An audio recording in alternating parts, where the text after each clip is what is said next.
Okay. And then I'll go up and I type your name of the Page. and then it should refresh and I should be able to see. And just look on the videos.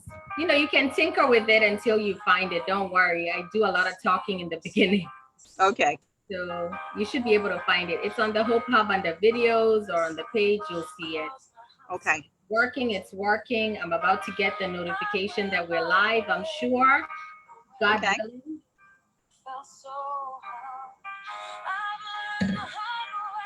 And we are live. We are live. All right, people. Welcome to the Beacon of Hope show. Welcome to the Beacon of Hope show. As you log in, please make sure that you give us your comments. Tell us where you're logging in from. We want to know who you are, what country you're logging in from. This is a global platform. Thank you so much for joining us this evening on the Beacon of Hope show, which is a Hope Hub project. This is a special night, special Thursday night edition. It is a treat to be here with you all. And I'm sure most of you are aware that this is National Domestic Violence Awareness Month.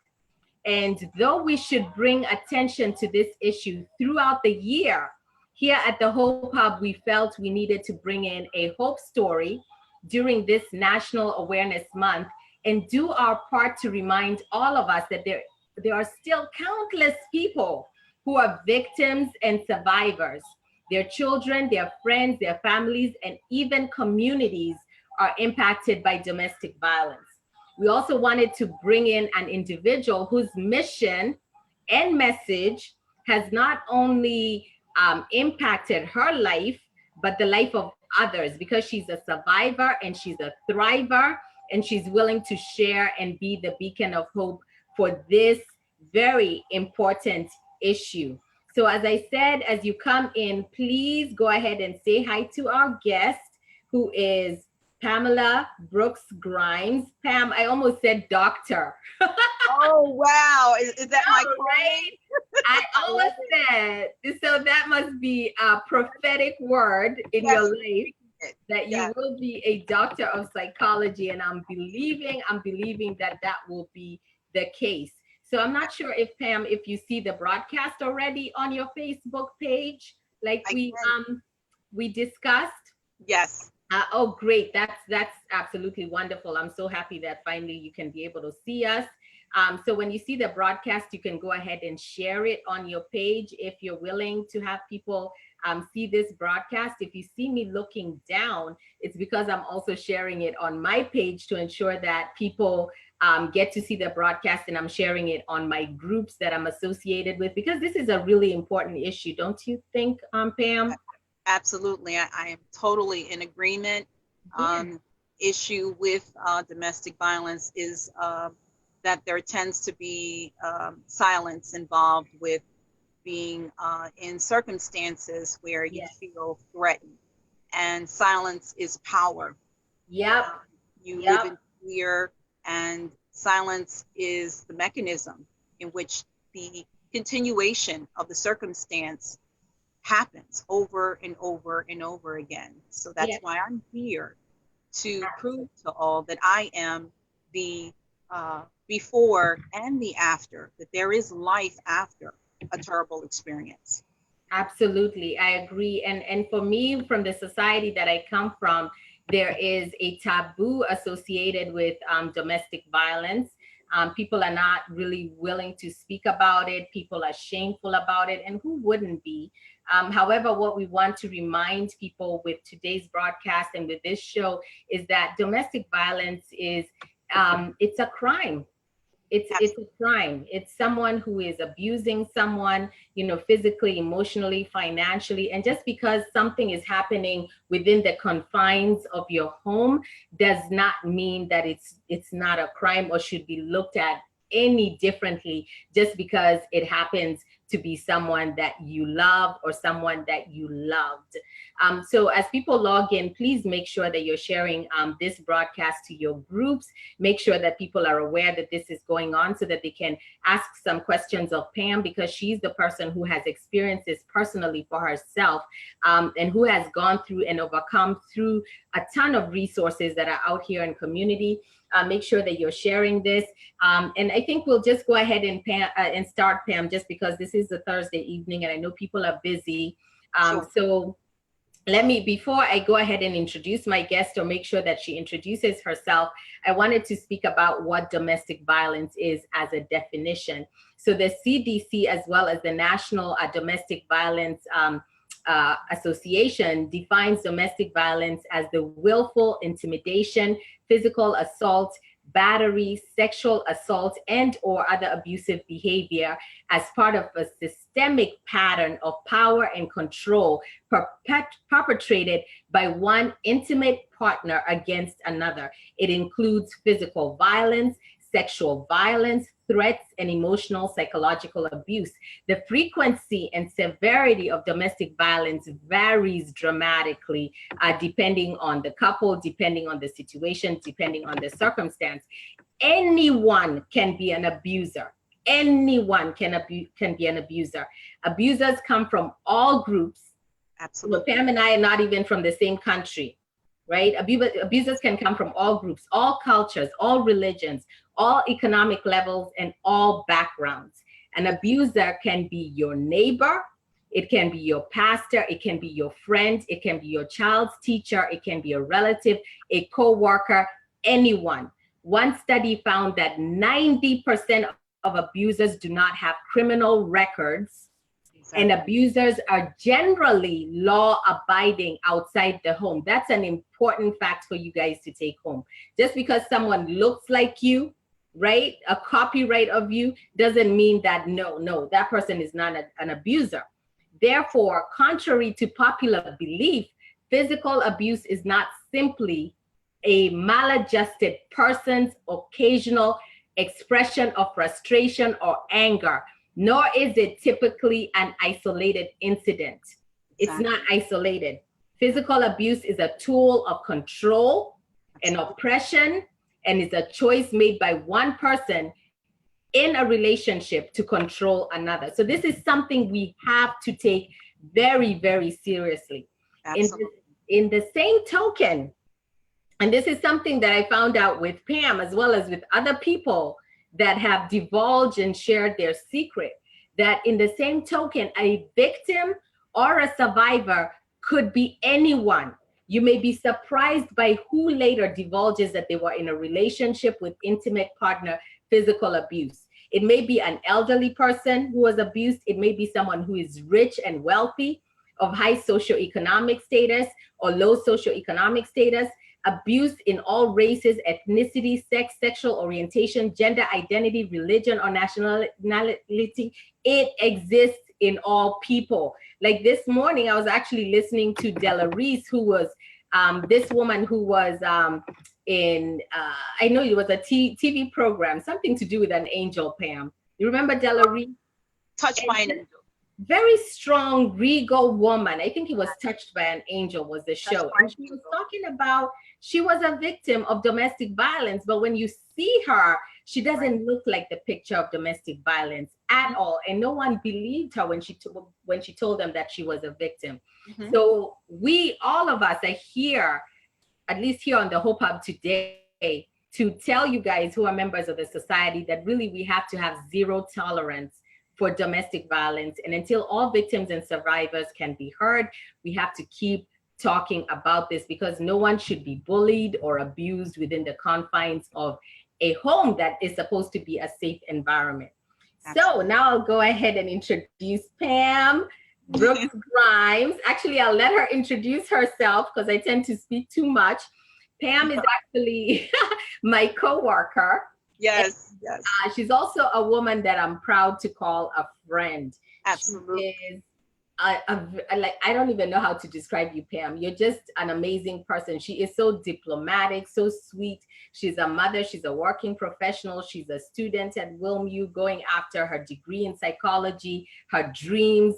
And so, Pam, I am so glad you agreed to do this with me. It's my honor to have this conversation with you. It is my honor.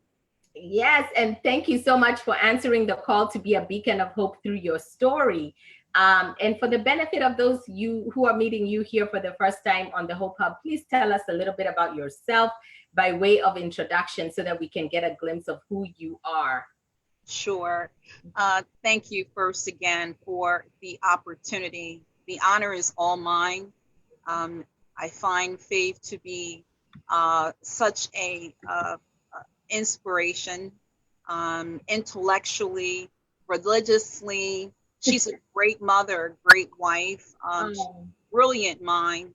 I want to be like you when I grow up. Oh.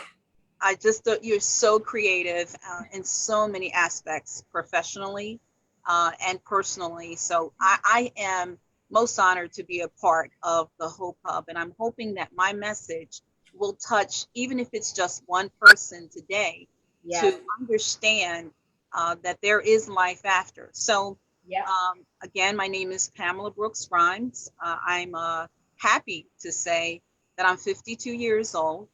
I'm a mother of two. I am a survivor. I am not a victim.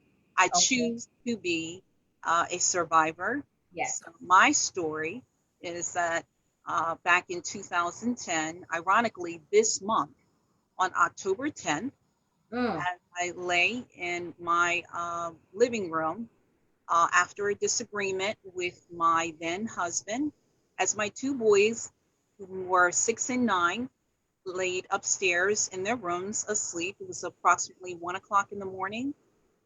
He decided to become violent, and he did so to basically put the story in a shorter term. I suffered a concussion, broken blood vessel behind my eye. I was beat up in my face, my back, and my neck. I was held captive, meaning I was not allowed to seek medical assistance for 2 hours. So as I drifted in and out of consciousness, I could hear my mom's voice saying to me, you have to get up from this couch. You've got to try and find a way to get help, or he may kill you. Yeah. So with all the pain that I was experiencing, my lip was busted, I'm swallowing blood. I decided in that moment that I would, if I ever got out of that situation, that I would never put myself and my boys back in that situation. Right. So I fought back. My boys, who again were 6 and 9 years old, I called them my guardian angels because I became incapacitated. I, again, drifted in and out of consciousness, unaware of where I was. I was actually right in the middle of my living room, but they appeared to be 100 miles away. They decided to form a plan. One distracted my ex-husband, and the other found an old charger to a cell phone. Plugged the phone up. The phone was wedged in the wall between the bed and dust bunnies. They got enough juice to turn the phone on, and they called 911. And that call is what saved my life. This was a 6-year-old and a 9-year-old. Correct. And mind you, at that time, they had never been exposed to anything worse than maybe a horror movie on television. He had not physically exerted any anguish on me. However, there were other forms of control, such as me not having a whole lot of contact with my family, very, very limited contact with friends, girlfriends. I very, very little time with outgoing outside the house unless my boys were with me. Right. All forms of mind control. the finances were in the same circumstance where I was basically trapped. So in that instance, I had to make a decision.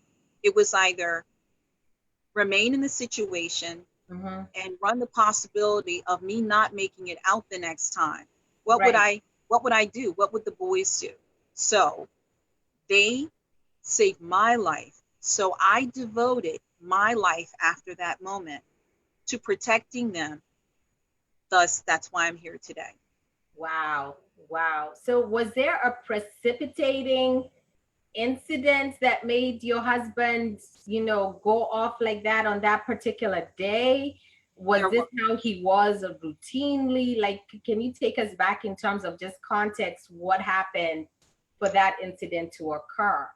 well, I can tell you prior to me giving birth to my boys, I call them my angels, there were several incidents of violence or verbal abuse, but Okay. never at that stage where I had to defend myself the way I Right. did.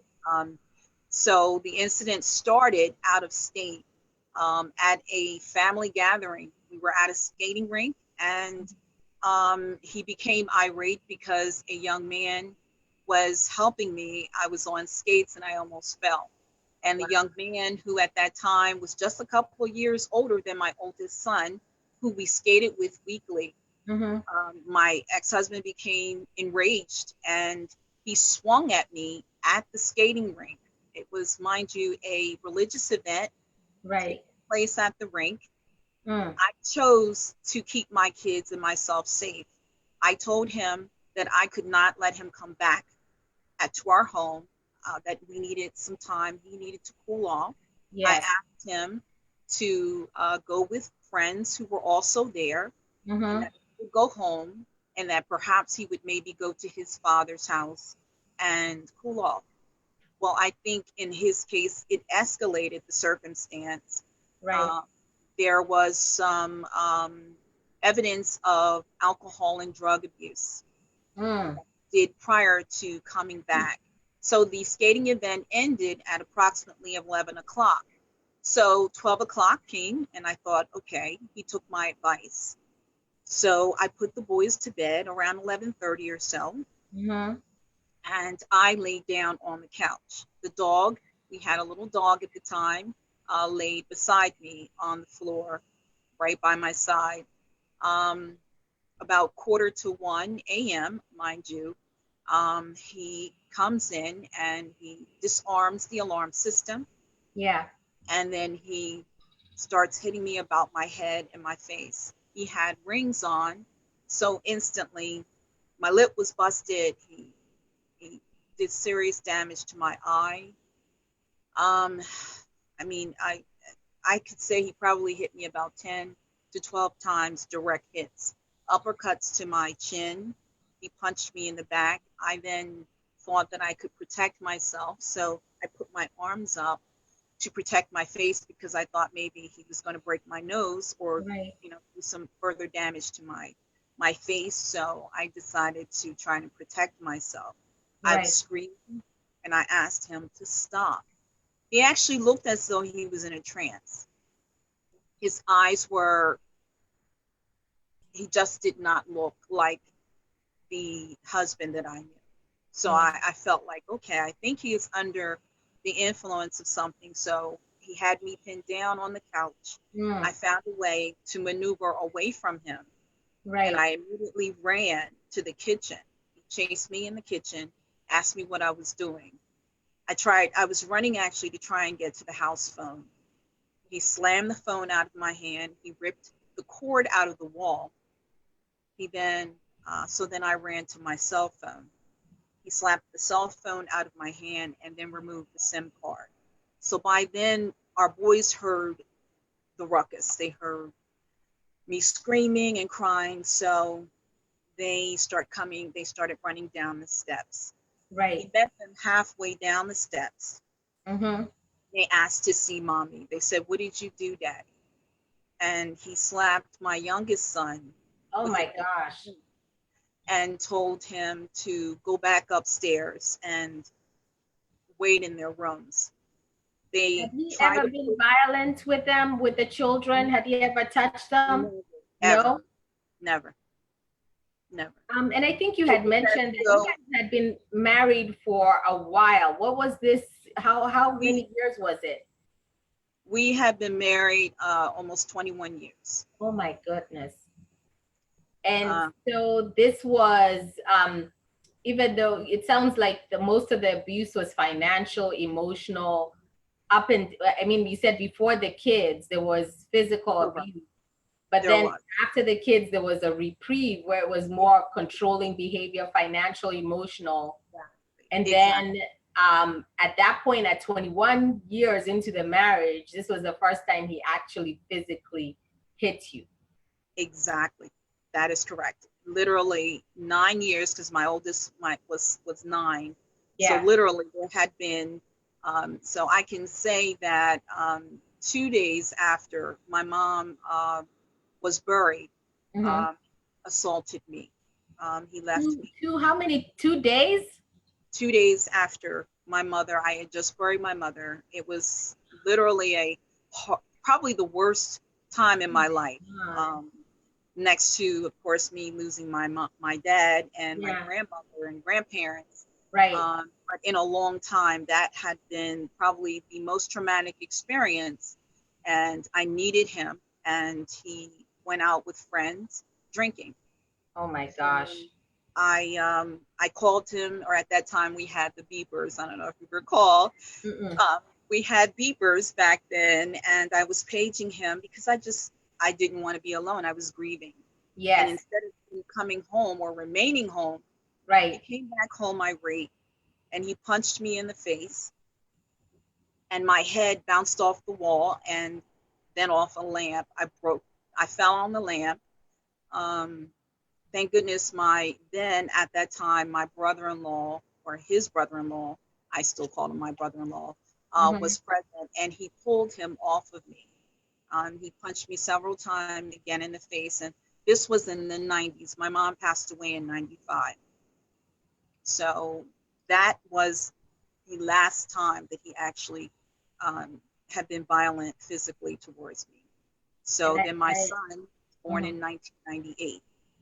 So there was a Yeah. gap of time, Yes. but just not physical. It was more emotional. And controlling. And just when you're the one person that you lean on the most, who is your mom, the person that you're closest to dies, then all of a sudden he decides to beat you. Yes. So with how I was raised, I am one for trying, not giving up. And also, something that women tend to think is that our love can change people. And I was wrong. I was wrong. You have to know that you have issues and you seek treatment. That's Absolutely. the first step. And he felt that he didn't do anything wrong. He apologized his way back, which is called the honeymoon stage. I accepted him back. I had put him out of the apartment that we were living in, Yeah. and he worked his way back in. And I actually had family members stop talking to me for years. Then Wow. my first son came along in '98, and then nothing. I thought, okay, great, he is past that stage. Perhaps he was young and he realized his wrongdoing and he would never do it again. Well, the cycle of violence Yes. met me at my home in October of 2010 on that night. So Wow. um, I have, a lot, of course, has happened, court hearings and visitation and, additional trauma for myself and my children. Mm-hmm. However, I am triumphant. Yeah. I come from a very, very strong family base. We believe that you first must heal yourself before you can heal others. Right. There was a lot of therapy for Mm-hmm. myself. My children and I, we went through trauma-based therapy. Right.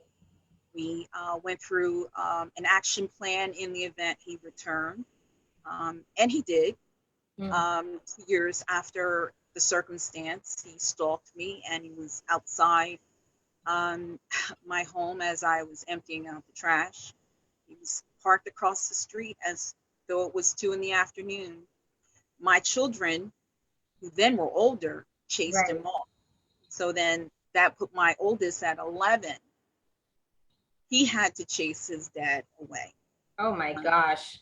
A protection from abuse order in effect, and he violated.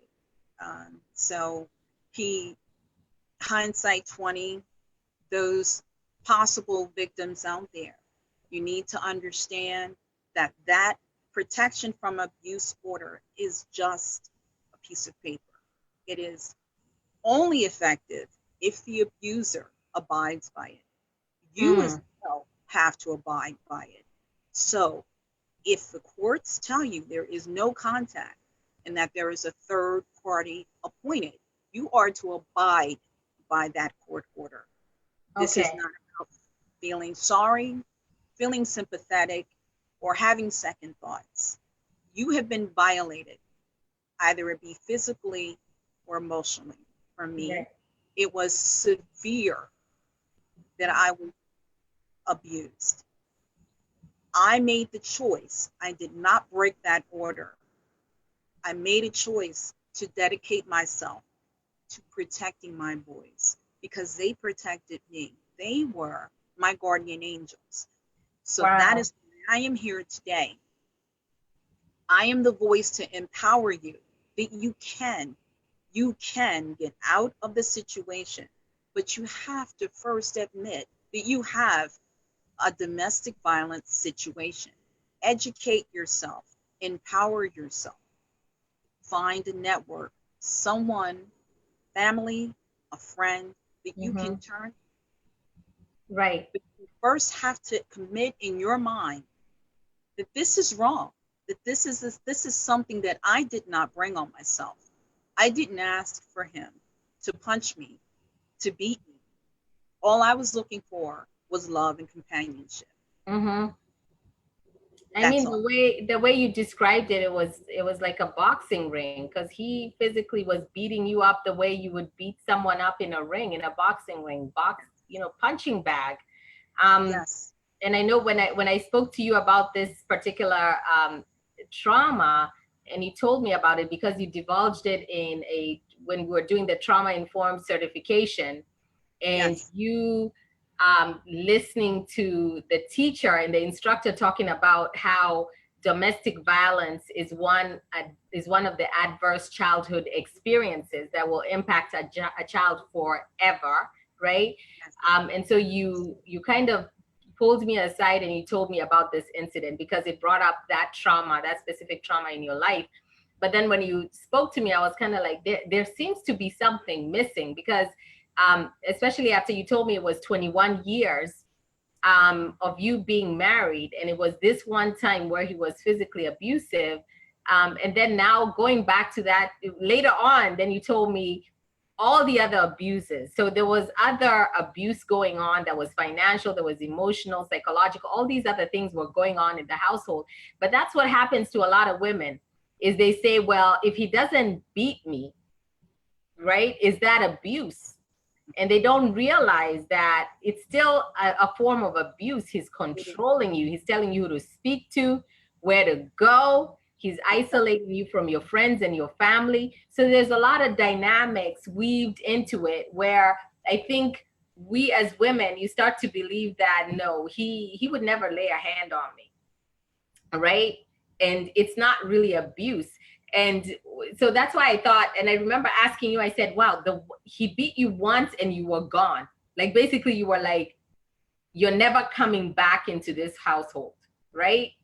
You remember telling me that? You said I told him he's never going to cross this threshold again, ever. Well, because you didn't know the entire story, that was the worst case scenario for me. Yes. Over a span of 21 years, there was enough incidents, enough circumstances, the belittling, the controlling, pitting the children against each other, because we also started to notice that he would say little insulting things, and they would say, "Mommy, why did he say that to you? Oh, Why wow. would he say that to you?" So they started to notice the triggers and the symptoms of Mm-hmm. domestic violence. I'm raising two young men. Yeah. I want my children to be thriving, healthy, both Yes. mentally and physically. Mm-hmm. That last incident, I could have died. There Yeah. are so many circumstances. There are so many women and or men who are allowing the abuser to apologize, and it just repeats. I just decided I would not put my boys back through the same circumstance. So I promised them, as I was in the emergency room, and this Right. is again, it's still 3 a.m. or so in the morning by the time the first police officer was on the scene. Then paramedics showed. Right. Faith, I didn't realize just to the extent of my injuries. I had so much adrenaline running through my body that it had to take a paramedic to turn me to look at the mirror. She said, "What do you see?" I said, "Oh, I'm fine. I'll be okay. I don't need to go to the doctor." She said, Right. "I need you to turn around and look at yourself in the mirror." Mm. My eye was completely closed shut, and it was so swollen and black and blue. I had cuts on my neck because I did initially, before the police came, again, this was from 1 a.m. to Yeah. 3 a.m. A lot transpired in that time, one of which was I tried to escape. And then I got two houses away, and I thought, if I abandon my kids, what is he going to do Right. next? If he took it upon himself to beat me, two children, what defenses would they have? Right. So I stopped in my tracks. He caught up to me and grabbed me and turned me around. He dug his fingernails in the back of my neck and said, using obscenities, "Get back in the house." Yeah. So I tried to leave and seek assistance. I just couldn't leave my kids. So No. if this is my moment, I guess I'm going to die with my kids. Oh, man. Wow. However, in the midst of me being outside and him chasing me, that is when the boys came up with this plan. So by the time I came back in the house, my oldest son, again, who was only 9, a baby, said, "Dad, I want to talk to you." My young men lost their innocence that night. They had never been exposed to any type of situation like this unless they Right. saw it on television. My young man, my youngster, became a man that night and Right. spoke to him as though he was a man. He said, "I want to talk to Right. you." And while he was talking, Michael found the charger in the den. They then ran to their rooms and placed a dresser behind the door, and they made that call, that infamous call that I still to this day, I cannot listen to hear the innocence taken away from my children by their own father Mm. Mm.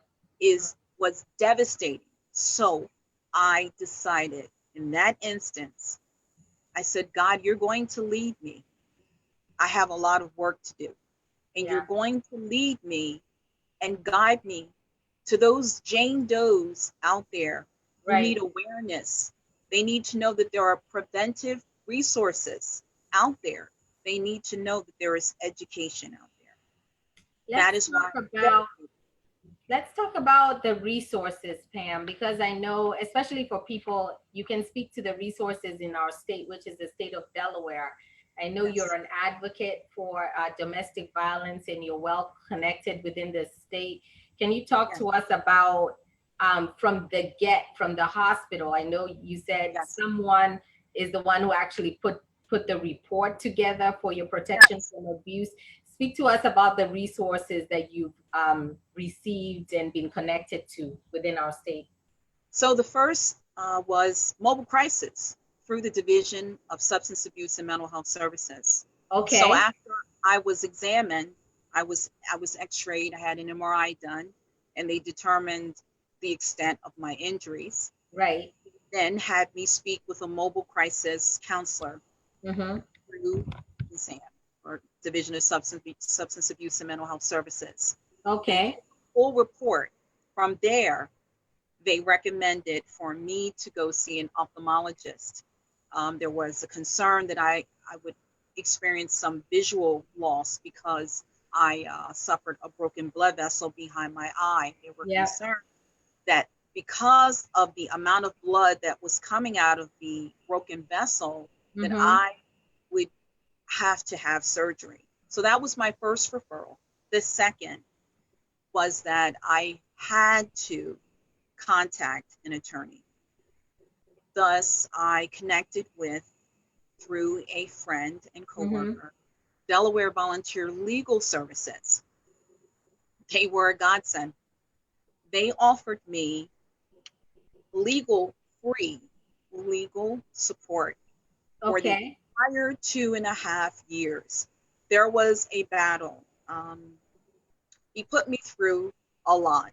I almost lost my job. I was working for a very prominent person who was a very busy person and needed her executive secretary, which is what I was at that time. She needed me. However, she was so supportive and sympathetic. She actually is the next lifesaver, along with other parties that worked in my former office that connected with the Division of Youth and Family Services. They were wonderful. My concern was that he would show up at the children's schools. So a mechanism in place so that those that needed to know of what happened with my boys, meaning their teachers needed to know if there was, a breakdown, if my boys were emotional, they needed to be sensitive and understanding to that circumstance. So that was second. I also was referred to Child Inc. After it was determined that he went to one of the state service centers and the children wanted to know why. They just wanted an answer. And he became irate and he was actually thrown out of the state service center. The administrator at that time recommended what they called supervised visitation. So the state had a partnership with Child Inc., and that is the organization that supervised visitation for the 2.5 years. So I had to also seek treatment. That's where Jewish Family Services came into play. So then we had visitation at Child Inc. once a week. We had trauma-based therapy twice a week because we had to have it individually and then we had it as a family. So there were so many resources available. However, for the Jane Does, again, that don't have access to these referrals or just don't know about them, I was fortunate enough. I reached out to my boss, who then provided me with numerous referrals. This was everything from seeking advice for my home, whether I would sell it, whether I would keep it. I mean, there's just so many resources there. The awareness is the first step. And then the resources are second. Those resources saved my life as well.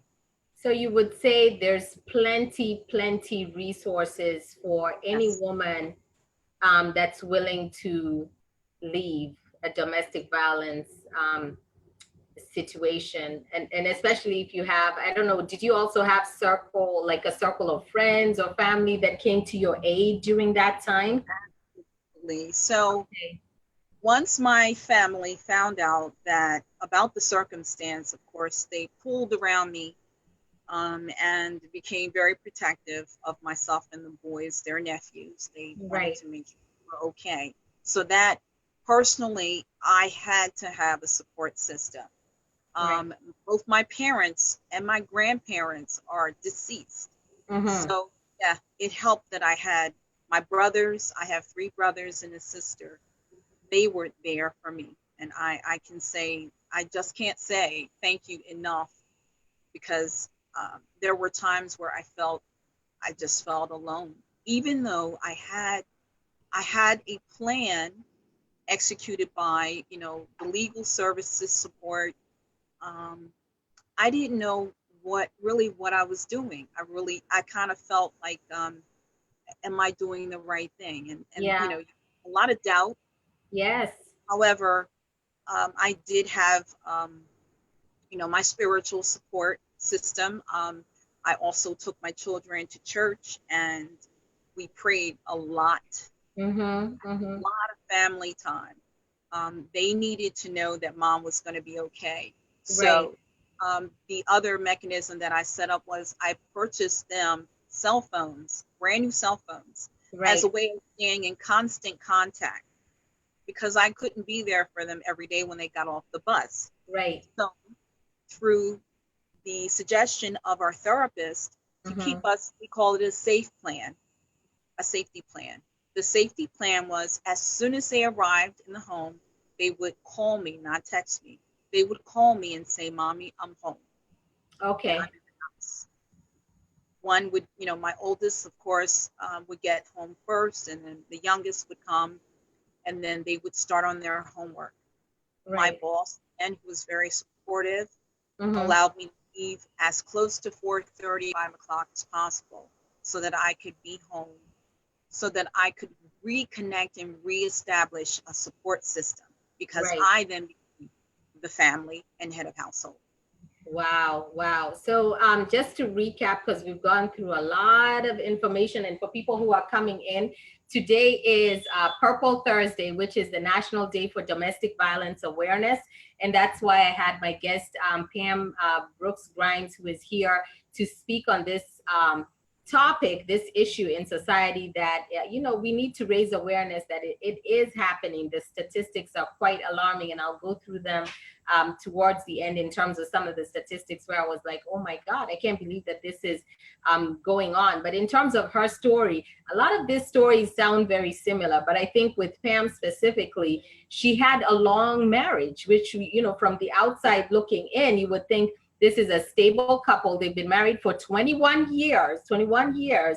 And then all of a sudden, a DV incident happens, and that's the last straw. And the person that she basically told her husband that he was out, and he almost killed her that night. It was a horrific, traumatic incident, and if it wasn't for her boys, she would not have been saved. Now, after listening to her story, some of the patterns of domestic violence come up in terms of all of us have heard, when you're in a DV relationship, at the very beginning, the person can be very wonderful, very seductive, and very charming. Most of the people who I've spoken to tell me this is the type of person who they are. And especially as the relationship goes on, even if they're abusive in the house, they still maintain that persona of charm and seduction outside of the house. So everybody looking at them can never believe that this person would be like this to their spouse or their children. Secondly, usually the victim will isolate the spouse or the intimate partner in that relationship so they can control them. So they'll isolate them in terms of relationships and the circle around them, and ensure that that person only relies on them or is too fearful to go outside of that person for anything, right? And then the next step in a domestic violence pattern is to then introduce the threat of violence. So usually the person will be telling you, I'm going to kill you, I'm going to do this, I'm going to do that. It's usually just threats, right? And you think, well, all he does is threaten. All he does is the financial, emotional abuse, but he's never going to take it to the next step where he's going to do something. But there's that one time or two times or three times where he will lay his hands on you, right? Or he may try to kill you. And Absolutely. for most non-victims, and this is one thing that I wanted you to address, Pam, is that a lot of non-victims do not understand this whole idea of why doesn't she just leave, you know? Because a lot of people just say, how can she take someone beating on her like that? She's educated, she has a good job, she's this, she's that. I don't understand why she will not just leave. Can we talk about what inhibits the victim's willingness to leave from a domestic violence situation, for those of us who have never been in that kind of relationship and would like to know why? Well, it varies for each person. Right. For me, there was a big bridge of time from the last incident. Yes. So my children were born. So during that time frame, there was no circumstance of physical abuse, just Right. emotional abuse. Right. So that in other words, I experienced a very, very long honeymoon stage. Uh-huh. But for some victims, their honeymoon stage is just overnight. Now, I'd made a promise that when that incident happened, when he beat me up 2 days after I had just buried my mother, I promised him that if he had ever touched me again, I didn't care if it was 15 or 20 years from that date, but if he had ever put his hand on me, right, that I would leave. Well, it did happen again. It was years later. Right. It did happen. He broke that promise, and that is what I said to him right before I opened the door and the police came in. You will no longer cross this threshold again as my husband because you broke that promise. You vow to protect and love your partner. Right.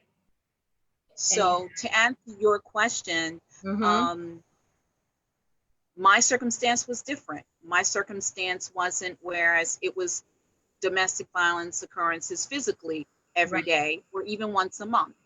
For me, it happened years after that situation happened in 1995. So I was blessed. But for those domestic violence victims that are experiencing it every day or once a week or once a month, I urge them to seek help. And I know we had listed some other things that we thought, people should know in terms of just why people don't leave.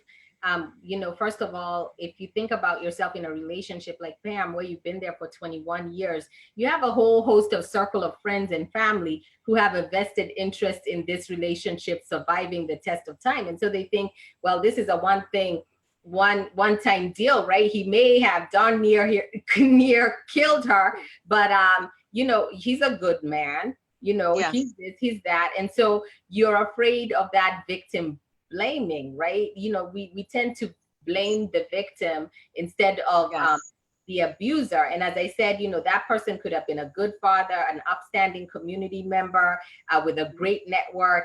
And so you have to take all those things into account. If you're a household with joint finances, right? You're also worried, what's going to happen to the mortgage, my kids? Am I going to be able to make it, especially if he's the breadwinner or he's the person who has more in terms of finances, right? There's also gaslighting in those relationships, battered women syndrome, Stockholm syndrome. There are all these things that happen in relationships where there's abuse, where it's almost like the woman herself starts to think she's crazy. Because this person is repeating things that she said, or says she said this, or she insinuated something, or she did something to invoke his anger. And so she starts thinking that I'm the cause of this battery that's going on in this household. So something also happens mentally if you're in prolonged exposure with domestic violence. You're also fearing for your children and them being able to see their father or have a relationship with their dad, and especially like you said, sometimes like with your husband, if he was pitting the two of them against each other, maybe one thinks the dad is great and the other one is like, no, he's mean. So all these things are happening within that relationship, right? So Correct. for It's I'm sorry. I'm go sorry to ahead. interrupt. I was just going to say that it is another form of power and control. Yes, Can continue to gain and maintain control of not just me, but the children. right, right. However, my oldest rebelled because he said, "Mom, this is not healthy." No, So this is a child he's a noticing. smart child. This is a child. So when he would question him and say, "That's nice," complete innocence, Dad, Yeah, that's not nice. He would sort of try and reset him to gain the control back in the right, household. right, Again, still another form of domestic violence. And domestic violence is not an accident. All of right, this is to conform you to continue to have control and maintain that control in the right. household. So and I forgot to say, yes, you tend to become hopeless as well, especially if you're saying someone is that controlling on you. You Yes. also have guilt, you have shame, you have embarrassment. I mean, lately I've seen, maybe in the last 5 to 10 years, we've seen a lot of women who are in a high status, working for Fortune 500 companies, or their husbands are in that high level economic group. People who are known in community or celebrities speak up and say that they're going through this. But I also know that there are many people who are in those circumstances and they have so much guilt, shame, and embarrassment, and they're too afraid to, expose what goes on in their households because they think Yes. it will look bad on them. And then I also wanted to add that there's also a lack of faith in the criminal justice system for a lot of women, especially women who've gone through cycle after cycle after cycle of abuse. Then they start thinking, well, the last time he went to jail and he came out and he came back and we're back. So it's kind of like, I've lost faith in the criminal justice system, or Right. being able to protect me or my children, right? So I will ask you this. Let me see, if just so I did have a statistic actually, that I wanted to state, that a major obstacle to leaving could be the threat of severe retaliation. Yes. This is something that non-victims do not know, that once you leave the relationship, that's when it's the worst. When you finally make that decision, I'm leaving, that's when Yes. that person comes after you with all their might. And that's when it's the worst in terms of Yes. that particular relationship. And it says the time the victim leaves an abusive relationship is the time when she is most at risk. One study indicated that as many as 75% of the domestic violence assaults reported to police occur after the Yes. victim has left.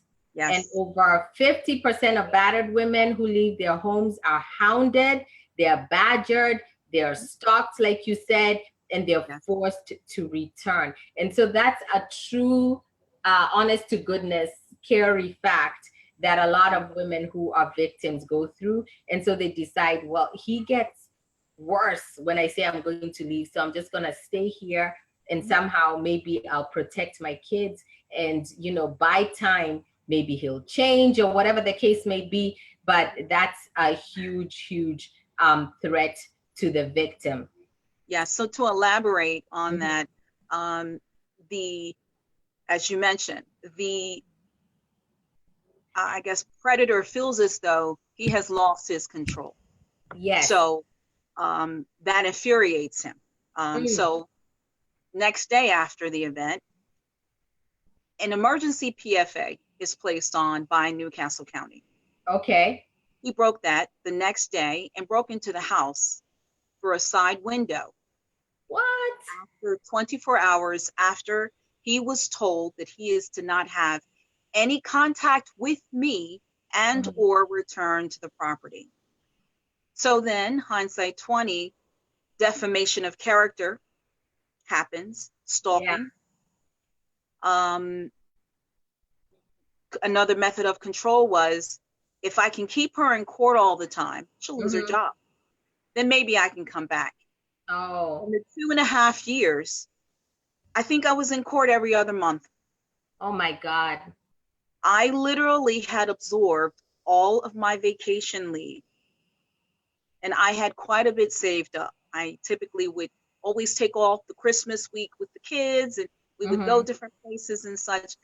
By the time the end of the year had rolled around, I had no time.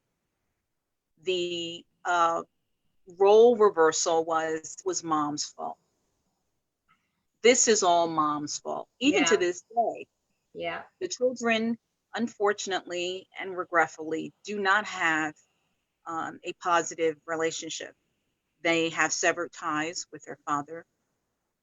And I think, and this is again from my perspective, just because there is an admission of wrongdoing on his part, sometimes children just need to hear you commit to saying, I'm sorry.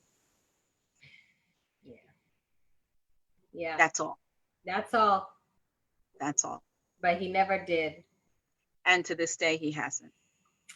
What would you say to someone who may stumble on this video and feels trapped in a domestic violence situation today? I would say to them that I, Pam Brooks Grimes, am the after. I am a psychology major. I am halfway through my degree program.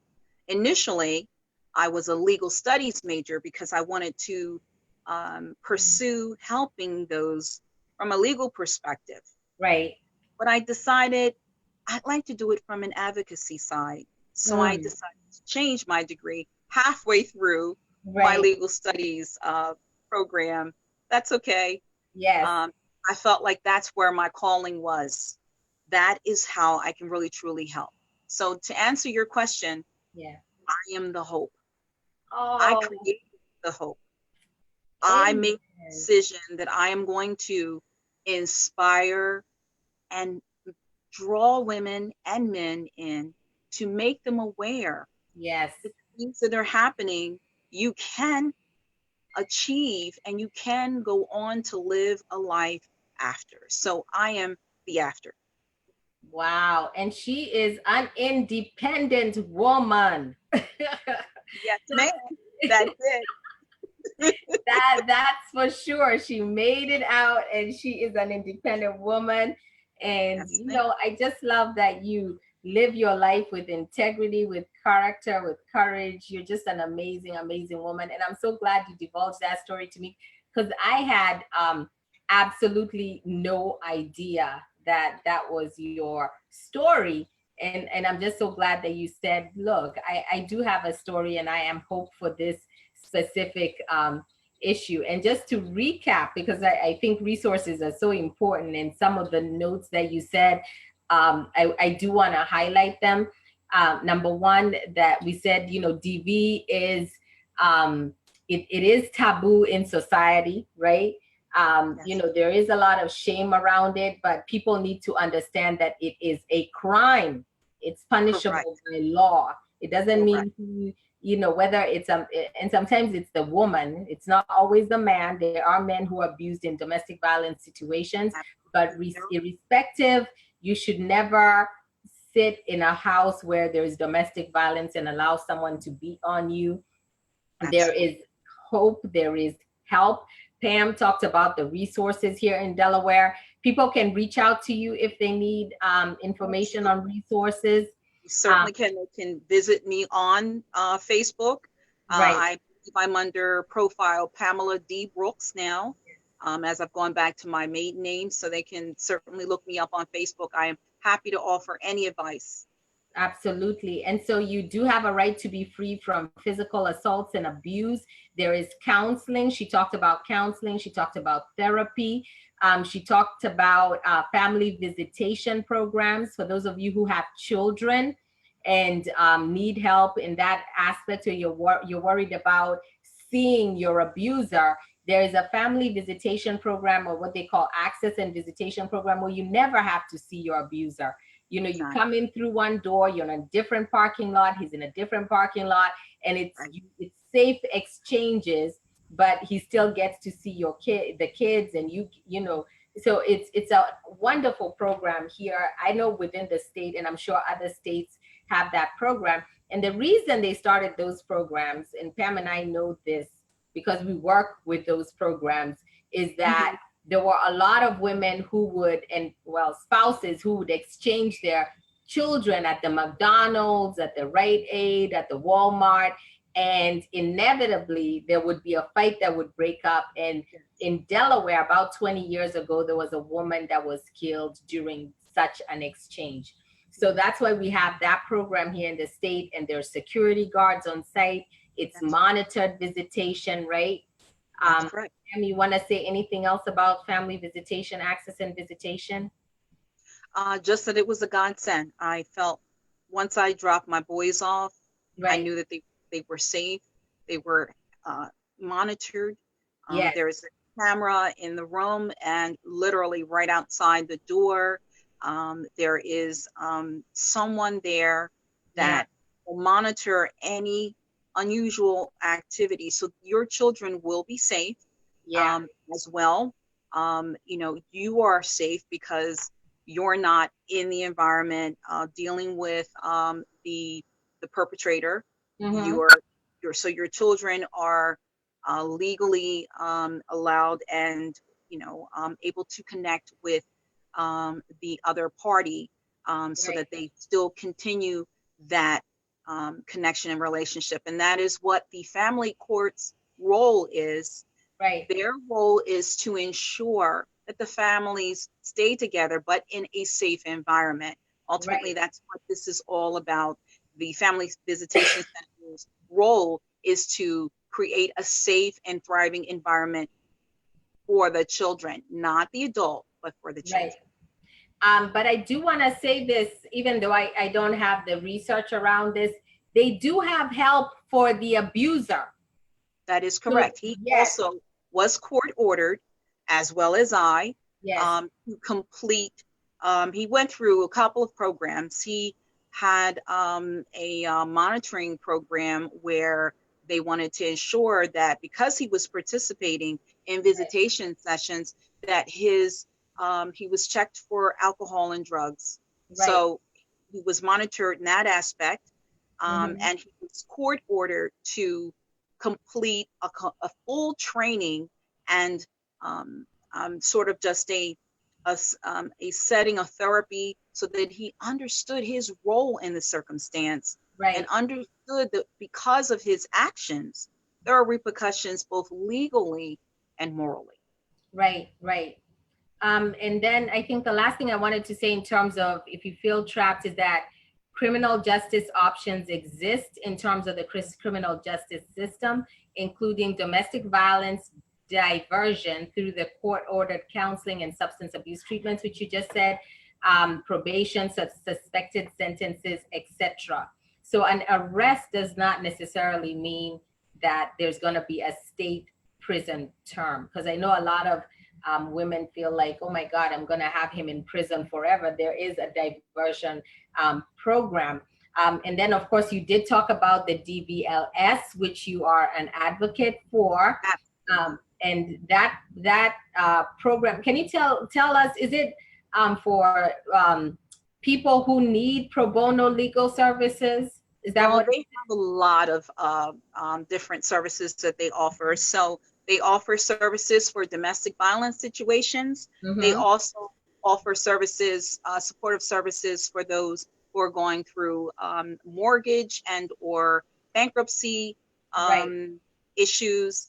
They have a number of, again, these are quite capable attorneys who have devoted their lives to offering family support services in all different types of aspects. So I haven't been on their website.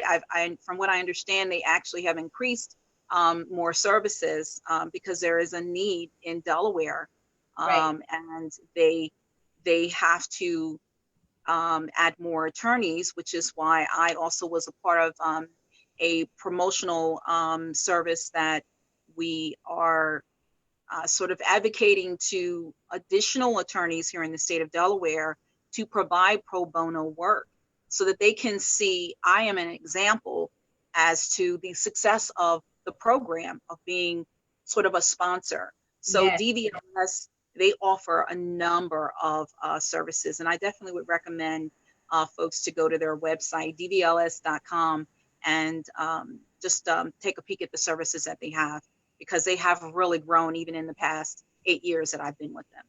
Yes, and they do help individuals who do not have financial resources. So especially I know with domestic violence, there are a lot of women who are controlled within that space, and especially controlled around their finances where they don't have a bank account, things like of that nature. So if you're interested in pro bono services, do not let that make you feel like you can't get legal services. That particular organization helps with that aspect. My agency, our agency also works with shelters within the state. State of Delaware has shelters that are specific to domestic violence. And so another aspect is that the state ensures the safety and security of victims. And so those shelters are not posted online, or it's not information that's out in the public. So if you ever needed help, reach out to, and I think I'll post the number, Pam. I kind of didn't put out the number for the National Domestic Violence hotline, but there is a hotline. And so if you are in imminent danger, and we're not saying, because, for us, I forgot to give the disclaimer that, I'm not a counselor, I'm not a therapist, I'm not a psychologist. I'm just someone who is bringing awareness to this issue. For all of you who watch, if any woman stumbles on this video who knows that this is them and they're going through this, right? Call the National Domestic Violence Hotline, because those are the experts. Those are the people who will link you to the right resources within your state, and they know what the safety plan is. Like Pam talked about, what precautions to take that will ensure your safety and the safety of your children. Because this is most oftentimes a matter of life and death. And we want to make sure that you make the right decisions for you. So make sure you reach out to the right resources, the National Domestic Violence Hotline. They'll link you to therapists. They'll link you to pro bono services. They'll link you to the shelters that you need to go to ensure that you're taken care of and you're safe. So Pam, is there anything else you wanted to say on domestic violence before I wind up? I do. I wanted to clarify, their actual website is dvls.org. Okay. And the services that they actually provide, I took the liberty of going to their website, are protection from abuse support. They also offer advice on housing. And when I say that, I mean just for perhaps you're going through a circumstance and you are renting and you need assistance with a difficult landlord circumstance, you can seek supportive services from them as well. They also offer estate planning, which is, something that as we grow older, we do all need a living will. As well, they offer advice, and they sort of, I guess if you want to say, represented me in my child support in my divorce case as well. So they offer a number of services, and they're tiered based on, if this happens, this is what you will need to do in this circumstance. But that's just a quick overview. And my other final thought is that it does take courage. Yes. It does take courage. But again, once you make that step, you have to not go back. So my thought is, and my advice is to you, that you have a support system once you leave. Do not just aimlessly leave. I recommend that you reach out to a family member or a friend so that you know, once I leave, I can go here. Because you don't want to put your children in a homeless situation. So as I encourage you to, leave, It is in a situation that is safest for you and your children. So I am asking you and encouraging you to educate yourself, go online and educate yourself, and then make that decision. But once you make that decision out of safety, I do not recommend that you decide to go back, because you could be putting yourself back into a toxic and or ultimate into your life. So I inspire you to just be safe and be cautious. Absolutely. I have someone who asked a question. Isaac Benmo, thank you for supporting the Hope Hub and for being online and listening to Pam's story. He said it's a very encouraging story, and he's asking, is this happening for Black people community only? And if yes, what do you think the cause is? Well, as I sat there to educate, when I was in the courtroom, this was the very first time I had ever stepped foot into family court. I didn't even know where the courthouse was. There were a mixture of cultures there. There was Filipino, there was Latino, there was African American, there was African, there was Caucasian. They were young, they were old. I could tell based on perhaps just the way that they were dressed, that they were rich. They came and they come from all walks of life. From all walks of life. Yep. And that's I think we had talked about that in the beginning, and we had said that's why it matters, or at least that's one of the reasons why we said we have to bring awareness to this, because it crosses all boundaries, all ethnicities. And we know that there are a lot of hopeless women and men who are in relationships where they feel like you're stuck, and you have no recourse and you have no way out.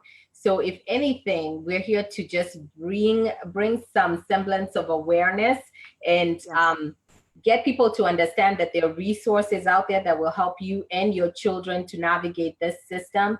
I know for me, being an immigrant to this country, a lot of us feel, not only do you have a hard time navigating other aspects of this country, socioeconomic or whatever, but now your own household, when you have issues, you don't even know where to start or what to prioritize. So it's a huge issue, Isaac, in terms of the immigrant community. Pam and I, we're, how do you say this? She came, her ancestors came from the African continent, maybe 100, 200 or 300 years prior to me. But we're from the same continent. We certainly are. And sisterhood doesn't apply to us sharing the same shade of skin. Right. It's about love, and it's about me sharing a story of hope and awareness to a male, to a female, and or to a child, to encourage the gender. There are even other nuances in relationships that, especially now in this day and age, it's happening across the board, board. So I'm going to close out. I think, did you want to talk about what you want to do with your degree? What your hopes are for the future? We've been on for like an hour and 10 minutes. I can't believe it. This topic, is dear to my heart because of my history. Yes. However, it's dear to my heart because I know that I have a role to play as a mentor to not just my boys, but to everyone around me. You don't know who's watching you. So one day, a young lady knew of my story, and I was at an event and I was speaking, and she met me as I came down off the platform and said, "Wow, what a tough story. And you did it." So my story is that there's another chapter. Yes. Bad things happen to people, but it's not the problem that's presented to you. It's how am I going to resolve and move forward? I come again from a very strong family where we believe in educating ourselves, we believe in empowering ourselves. Right. We don't believe in being stuck. I don't know how to be stuck. If I have a problem, if I don't know how to resolve it, then I seek resources around network and ask, how can I resolve this problem? I don't know what it's like to be stuck, but there may be someone or those people out there who feel stuck. Right. That's why I am here today, because I want to complete my degree. So my future goals, I'm already a child certified in child advocacy. I have a trauma-informed certification. I will be completing my psychology degree very soon. I will then go get my master's degree. Okay. My future goals, if I had a wish list, if today I had a wish list, I would say that I would love to have a shelter for domestic violence victims. Yeah. That is my wish list. So I'll go with 2 to 5 years. I will be completing my degree program at Wilmington University. In the meantime, I will spread love, I will inspire, and I will make those aware, and I will let them know that there is hope afterwards. Oh, I love it. I see it happening for sure, for sure. And as I was speaking to you earlier, I said, you know, you already have the network in terms of your advocacy work, in terms of your state public service work, and in terms of your friends and family. And so I know that it's going to be possible and feasible, and it'll happen.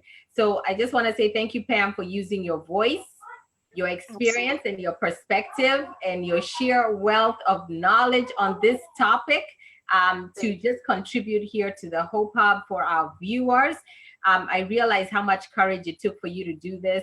I was speaking to you earlier, and I could sense, you know, it pulls from all these emotions, right? From that traumatic experience. And it's not easy, even though it's in your past. I know it takes a lot of strength and courage in order for you to do this and go live and talk about this particular topic. For the Hope Hub, the audience that has watched, thank you so much for joining us. For her, she says that she's a picture of your next chapter. If you're a woman who is going through this currently, this is what it looks like for you to come over on the other side. And as you can see, she was not uprooted by domestic violence. She has 2 amazing sons, right?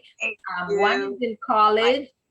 Yes. So my oldest decided to follow in his mother's footsteps, and he is also a WilMU student. He just changed his major. He was a media major. Now he's more interested in financial investing. And my youngest, who is now 17 and 5'8", is a high schooler at the local high school here in Newcastle, and doing very, very well. So well that he only goes to school part-time because he has most of his credits. He did so well in 11th grade that he only goes part-time. So I'm so proud of my boys. I'm proud of my guardian angels. They protected me, so now I'm protecting them, and I'm spreading the word, spreading the gospel of inspiration and awareness. And those were the same kids who were 9 and 6 at the time, and so you can see what has happened to them. So as we close down, I know I had said I would talk to you guys about some statistics. I have like 5 statistics that I want you guys to pay attention to on our way out before we close down in terms of why domestic violence matters. So this is something that I got from the CDC this morning. So the statistics are alarming. This year, 2018, 506 gun-related domestic violence fatalities have happened this year, okay? 10 million people a year are physically abused by an intimate partner. On a typical day in this country, we have 20,000 calls that are made to the nationwide domestic violence hotline. This same hotline that we asked you to call, and we'll post that on the video right here. 1 in 15 children are exposed to intimate partner violence each year, and 90% of children are eyewitnesses to this violence. So like Pam talked about in terms of eyewitnesses, her children were there in the house. In the United States, an average of 20 people experience intimate partner physical violence every minute. This equates to more than 10 million abuse victims, as we said, annually. 506 gun-related domestic violence fatalities this year alone. So that's why this issue is alarming, it's prevalent, and it's prevalent in every community. So not just white, black, every community, regardless of age, socioeconomic status, sexual orientation, gender, race, religion, nationality, it's prevalent. Physical violence and the consequences of it are prevalent. So my final quote is that this is a quote that I found, and this is for any woman or man that's going through domestic violence today and stumbles on this video. The quote says, "Many survivors insist they're not courageous. If I were courageous, I would have stopped the abuse. If I were courageous, I wouldn't be scared. Most of us have it mixed up. You don't start with courage and then face fear. You become courageous because you face the fear. So face the fear, and that will give you the courage you need to take one day at a time and one step at a time. Put together a plan, figure it out, because this is not love. This is not love. It's a crime. Correct. It's a crime. Right, Pam? Right, absolutely. Silence breeds violence. And that is that's a comment that I actually close out in most of the events that I attend, and I speak out on advocacy against domestic violence. That is the closing. Oh. Violence breeds contempt. Exactly. Or silence. What did you say? Violence breeds? Silence breeds violence. Silence breeds violence.